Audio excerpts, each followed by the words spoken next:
नमस्ते। आपको मैं आज फिर एक बात और बताने के लिए आई हूँ साधना के विषय में ही कि देखिए, आप लोग जो सच में आपको लगते हैं कि इन्होंने साधना की है, तो हमें केवल इतना पता है कि उन्होंने साधना की है, लेकिन साधना के कौन कौन से स्टेप फॉलो किए हैं ये जानना बहुत जरूरी होता है। सबसे पहला स्टेप है गुरु।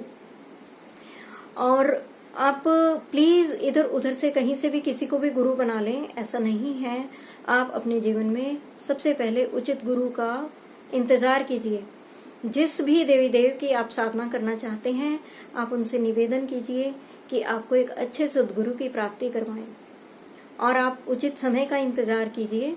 अवश्य ही जब आपकी प्रार्थना फलीभूत होगी तो आपके जीवन में सही गुरु ही आएंगे। आप दीक्षा लीजिए। जिस भी विषय में आप साधना करना चाहते हैं, दीक्षा अनिवार्य अंग है। आप दीक्षा लीजिए। दीक्षा लेने के बाद आपको मैं एक बात और बता दूं कि जो लोग साधना करते हैं, अक्सर वो लोग ब्रीदिंग टेक्निक्स भी फॉलो करते हैं, यानी कि प्राणायाम, आसन करना, और कुछ ब्रीदिंग टेक्निक्स होती हैं उनको वो फॉलो करते हैं। कुछ मुद्राएं होती हैं, जब में बैठने का अभ्यास होता है। बहुत सारी छोटी चीजें होती हैं जो कि अक्सर आपको नहीं बताई जाती, लेकिन मैं आपको बता रही हूँ कि ये इसके आवश्यक अंग हैं। और आहार का भी विशेष ध्यान रखना होता है। और ये जो आजकल बातें चली हैं कि कुछ नहीं होता, कुछ भी खाओ पियो और बैठो, नहीं। आपको अपनी शरीर की शुद्धि रखना बहुत आवश्यक है। साधना काल में आपको अभ्यास होना चाहिए, आपकी आदतें अच्छी होनी चाहिए, शरीर की शुद्धि हो, मन की शुद्धि हो। मन की शुद्धि यानी आपके मन में किसी के प्रति कोई मलिनता या बैर भाव, ईर्ष्या, द्वेष, छल कपट, नीचा दिखाने की कोई भी इच्छा, इस प्रकार के मनोविकार नहीं होने चाहिए। और माफ कीजिए, अगर है और आप इन भावों के अंतर्गत साधना कर रहे हैं तो आपको सफलता नहीं मिलने वाली। बच्चों जैसा निर्मल स्वभाव होना बहुत जरूरी है, बहुत जरूरी।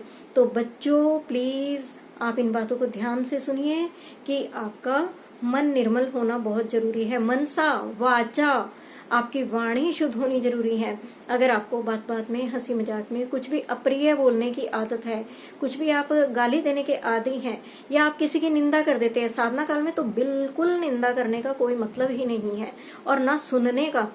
आपने सुनना भी नहीं है। यानी कि साधना काल में ये बातें सच हैं कि साधना काल में दूसरों से दूरी बनाकर रखो। इसीलिए किसी के घर आना जाना मना होता था, और किसी के भी घर पानी पीना भी मना होता था, क्योंकि हर व्यक्ति की अपनी अपनी एक एनर्जी होती है, अपनी अपनी एक ऑरा फील्ड होती है।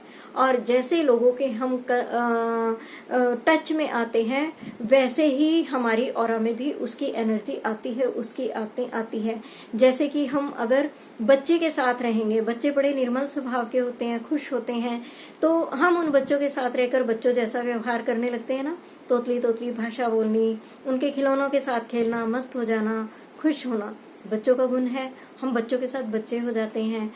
अगर हम फ्रेंड्स के साथ होते हैं तो वो कई बार हंसी मजाक में हर तरह की बात करते हैं, तो एक साधना काल में वो सब नहीं चल सकता। और अगर हमें गुस्से में किसी ने कुछ कह दिया और बेहद गुस्सा दिला दिया, गुस्सा आया और एनर्जी खत्म। बहुत सारी चीजों का ध्यान रखना होता है कि ये आपको आदतें छोड़नी होंगी। गुस्से में आप किसी को कोई भी अपशब्द नहीं कहेंगे, बल्कि आप गुस्सा आने ही नहीं देंगे। और इसीलिए आप किसी के भी घर का भी नहीं खाएंगे पिएंगे, क्योंकि किसी के मनोविकार कैसे हैं कोई नहीं कह सकता। इसलिए अच्छे साधन भजन वाले व्यक्ति जो होते हैं वो जल्दी से किसी से मिलते भी नहीं हैं, क्योंकि वो प्रभावित होते हैं। फिर इस तरह की चीजें उनको एक नकारात्मक ऊर्जा देती है, और वो इन नकारात्मक ऊर्जाओं से दूरी बनाकर रखते हैं। वे अपने उस बल को खोना नहीं चाहते जो इतनी कठिनता से, इतने नियमों का पालन करके उन्होंने गेन की है। तो साधना में सफलता पाना मुश्किल होता है, बच्चों का खेल नहीं है। आपको मुद्राओं का ज्ञान होना चाहिए, मुद्राओं में बैठने का अभ्यास होना चाहिए। और कर्मणा, मैंने बोला था मनसा वाचा कर्मणा, और कर्म से भी आप किसी का अहित नहीं कर सकते। कर्म तो बहुत बड़ी बात है जब आपने मन से नहीं करना, मन में सोचना भी नहीं है, बोलना भी नहीं है, वाचा से भी आप किसी का अहित नहीं सोचेंगे। और कर्मणा, तो करना तो आप भूल ही जाइए, ये तो बहुत भयंकर अपराध है। इसकी साधना के दौरान में अगर आपने गलती कर दी तो क्षमा मिलना मुश्किल है। फिर लोग सोच लेते हैं, बहुत आत्म चिंतन करना होता है, बहुत आत्म शोधन करना होता है।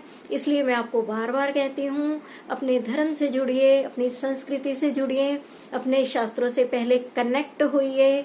हमारे शास्त्र हमें क्या सिखाते हैं वैसा जीना सीखिए, उन सब चीजों को फॉलो कीजिए, तभी आपको साधना के क्षेत्र में अच्छे रिजल्ट मिलेंगे। और मुझे लगता है कि अब आपको ये बात समझ आ गई होगी, तो आप प्लीज मुझे ऐसे मैसेज अब मत कीजिएगा।